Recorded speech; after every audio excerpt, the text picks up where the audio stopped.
दो प्रकार की विरोधी बातें लिखी है कि एक और हमारे शास्त्र में लिखा है, स्वयं भगवान कह रहे हैं गीता में, भ्रामयन् सर्वभूतानि यंत्रारूढ़ानि मायया। 18वें अध्याय का 61वां श्लोक है कि भगवान कहते हैं मैं ही सब कुछ कराने वाला हूँ। और दूसरी ओर गीता में श्री कृष्ण ये भी कहते हैं, ना दत्ते कस्यचित् पापम न चैवं सुकृतम विभु, मैं कभी भी किसी से कुछ नहीं करवाता। बहुत ध्यान दीजिएगा। एक और भगवान ने रामायण में कहा है, होई है सोई जो राम रुचि राखा, को करी तर्क बड़ा वही साखा, यानी भगवान ही सब कुछ करवाते हैं। और दूसरी ओर रामायण में ये भी लिखा है, कर्म प्रधान विश्व करी राखा, जो जस करई सो तस फल चाका, जीव करता है स्वयं। एक और वेदांत में भगवान कहते हैं, कर्ता शास्त्रार्थ वक्ता, यानी जीव स्वयं करता है। और उसी वेदांत में भगवान ये भी कहते हैं, परातु तच्छ्रुतेः, यानी भगवान ही सब कुछ करवाता है। यानी ये दो प्रकार की बातें हमारे शास्त्रों में पाई जाती है। एक और शास्त्र ये भी कहते हैं भगवान ही सब कुछ करवाता है, उसकी इच्छा के बिना पत्ता भी नहीं हिलता। और दूसरी ओर शास्त्र ये भी कहते हैं कि भगवान नहीं करवाता, जीव स्वयं करता है। अब ये सही क्या है बताइए? बहुत अकल रखते हैं ना हम लोग, हर जगह खोपड़ी तो बहुत लगाते हैं इस बुद्धि की, 2 उंगल की खोपड़ी बहुत लगती है हमारी। अब लगाइए कि 2 प्रकार की बातें हमारे शास्त्रों में पाई जाती हैं, तो क्या सही है? भगवान सब कुछ करवाता है कि जीव सब कुछ करता है, क्या सही है? चलिए मैं आपको बताती हूँ। ये दोनों बातें सही हैं। भगवान ही सब कुछ कराने वाला है, ये भी सही है। और भगवान किसी से कुछ नहीं करवाते, जीव स्वयं करता है, ये भी सही है। दोनों बातें सही। कैसे? चलिए मैं आपको बताती हूँ उदाहरण से, बहुत ध्यान देकर सुनिएगा। हर शहर में पावर हाउस होता है ना, बिजली घर, पावर हाउस। तो ये पावर हाउस क्या करता है, क्या काम करता है? ये पावर हाउस घर घर में बिजली की सप्लाई करता है, यही काम है। हर घर में पावर हाउस बिजली भेज देता है, और बिजली भेजने के बाद अब सब लोग उस बिजली का अलग अलग इस्तेमाल करते हैं। बहुत ध्यान देना, कोई उस बिजली से पंखे चलाता है, कोई एसी जलाता है, कोई बड़े बड़े कारखाने बिजली की सहायता से चलाता है, सर्दियों में कोई हीटर चलाता है।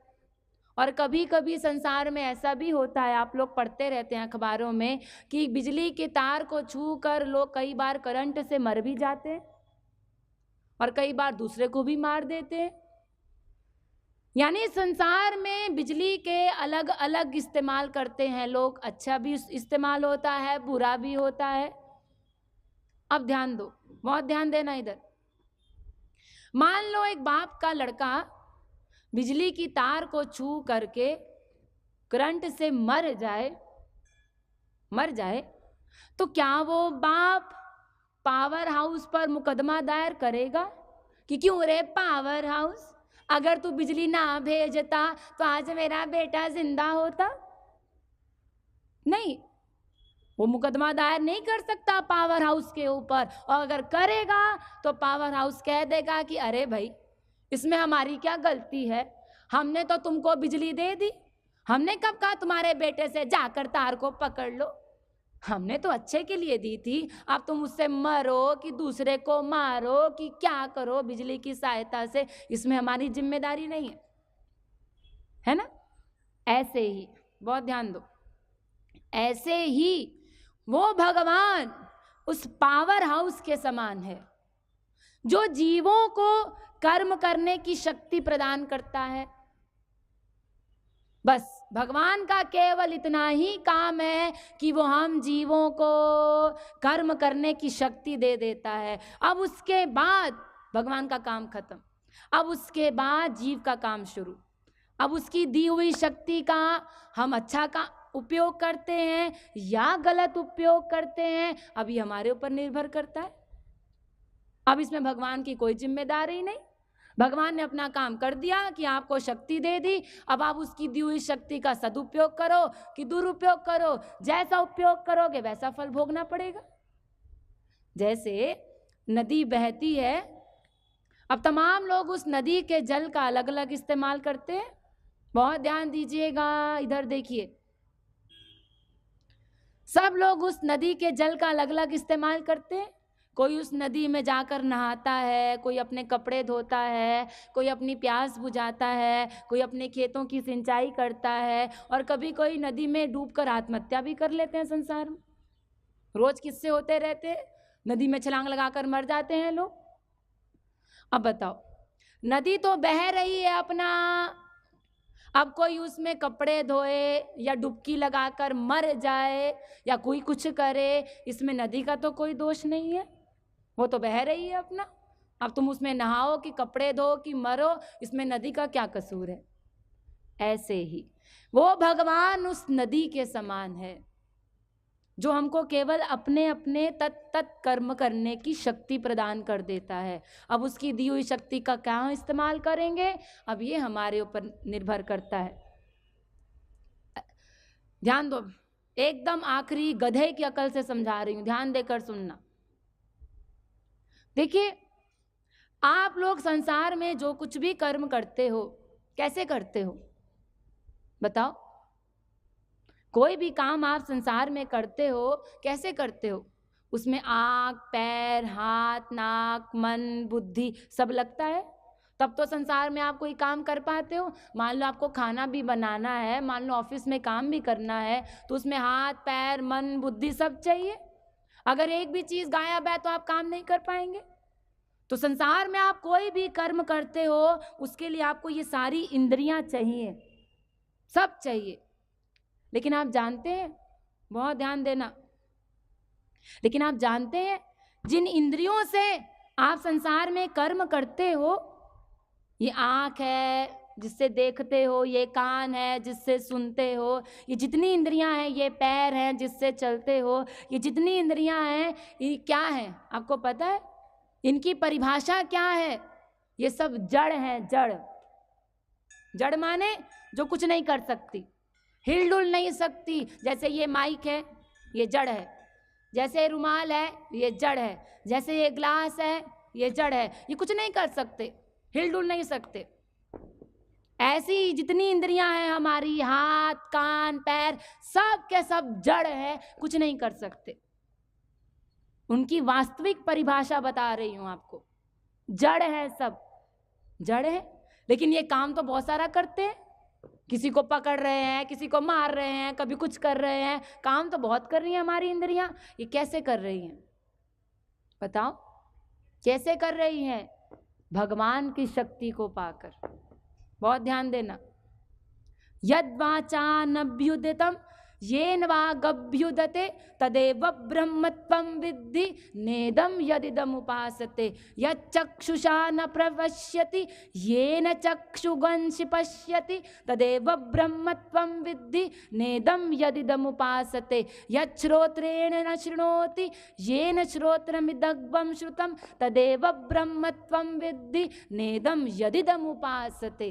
केनोपनिषद में पहले खंड का 5वां, 6वां, 7वां, 8वां मंत्र है। यह मंत्र कहता है कि आंखों में देखने की शक्ति हमको भगवान से मिलती है, कानों में सुनने की शक्ति हमको भगवान से मिलती है, नासिका से सूंघने की शक्ति हमको भगवान से मिलती है, मन से सोचने की शक्ति हमको भगवान से मिलती है, बुद्धि से डिसीजन लेने की शक्ति हमको भगवान से मिलती है।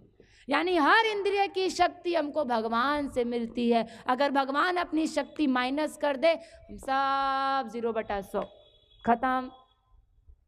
जैसे आप लोगों के देखा होगा, जब कोई मर जाता है, मान लो किसी का शव आपके सामने पड़ा है, कोई मुर्दा, किसी का शरीर मरा हुआ आपके सामने रखा है, और आप जाते हैं लोगों के घरों में, जब कोई मरता है तो उसका शरीर आप देखते हैं। हाँ, उसकी आँख होती है सही, बिल्कुल, कान भी सही है, बिल्कुल, हाथ पैर भी सब सही रहते हैं, बिल्कुल, लेकिन वो कुछ काम तो नहीं कर रहे।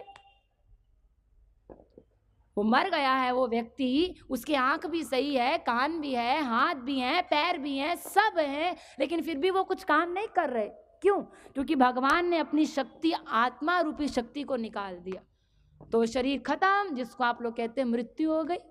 अगर इसी शरीर में भगवान अपनी शक्ति, आत्मा रूपी शक्ति दे दे, फिर ये सारा शरीर हमारा काम करने लग जाएगा। यानी भगवान की शक्ति को पा करके हम सब कर्म करते हैं संसार में। अगर ये आत्मा निकल दे, भगवान की शक्ति अपनी निकाल दे भगवान, तो हम सब 0/100, ये सारा संसार खत्म, जड़ हो जाएगा। इसीलिए ये जो संसार में या शास्त्रों में कहते हैं कि उसकी इच्छा के बिना पत्ता भी नहीं हिलता, इसका मतलब क्या है? इसका मतलब यही है कि अगर वो भगवान अपनी शक्ति ना दे संसार को, तो ये सारा संसार, हम सब लोग जड़ हो जाएंगे, खत्म, 0/100। लेकिन ये भी कहा है शास्त्रों में कि जीव करता है, भगवान किसी से कुछ नहीं करवाते। इसका मतलब क्या? कि भगवान ने अपनी शक्ति दे दी, उसके बाद भगवान का काम खत्म। अब क्या करते हैं भगवान? ध्यान दो। अब उसके बाद भगवान चुपचाप आपको बिना बताए चोरी चोरी आपके मन में बैठ जाएंगे और आपके आइडियाज को नोट करेंगे। एक एक क्षण के आइडिया को भगवान नोट करते हैं। एक भी आइडिया भगवान से आप लोगों का छिपा नहीं है। हम जो ये सोचते हैं ना, जो मैं सोच रहा हूं कोई नहीं जानता, हमारी प्राइवेसी,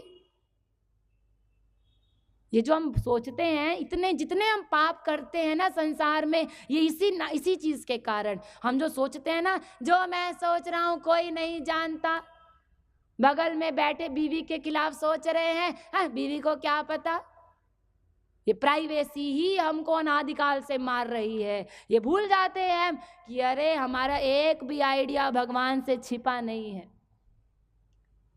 सब नोट करते हैं भगवान। अगर आपने किसी के प्रति सोचा भी है कि मैं इसको मारूं थप्पड़, लेकिन मारा नहीं है सभ्यता के कारण, लेकिन सोचा, और भगवान ने नोट कर लिया आपका सोचना कि आपने इसको थप्पड़ मारा है?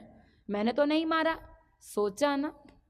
जहां सोचना शुरू करते हैं भगवान वहीं नोट कर लेते हैं आपका। इसलिए ये ना कहिएगा कभी कि हम प्राइवेट है, हमारे बात कौन जाने, भगवान सब जानते हैं। इसलिए कितना पाप सोचोगे केवल, वो सब नोट हो रहा है भगवान के यहाँ। इसलिए वो भगवान चुपचाप हमारे मन में बैठ जाता है। आप अच्छा काम करोगे तो भी आपको शाबाशी नहीं देगा, आप बुरा काम करोगे तो भी आपको मारेगा नहीं, चुपचाप बस नोट करेगा और फिर उसके अनुसार फल देगा।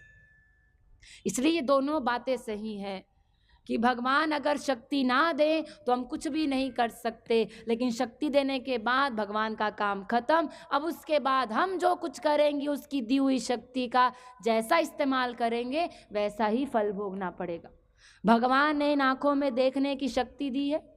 अब इन आँखों से आप संसार के गंदे गंदे दृश्य देखो, पिक्चरें देखो, या इन आँखों से भगवान के संतों के दर्शन करो। अब ये आपके ऊपर है। इन कानों से आप संसार की गंदी गंदी बातें सुनो, या इन कानों से भगवान के संतों के चरित्र सुनो, ये आपके ऊपर निर्भर करता है। इन पैरों से आप संसार में मार्चिंग करो, पिक्चर देखने जाओ, मॉल जाओ, मार्केट जाओ, या इन पैरों से आप सत्संग करो, मंदिर जाओ, ये आपके ऊपर निर्भर करता है।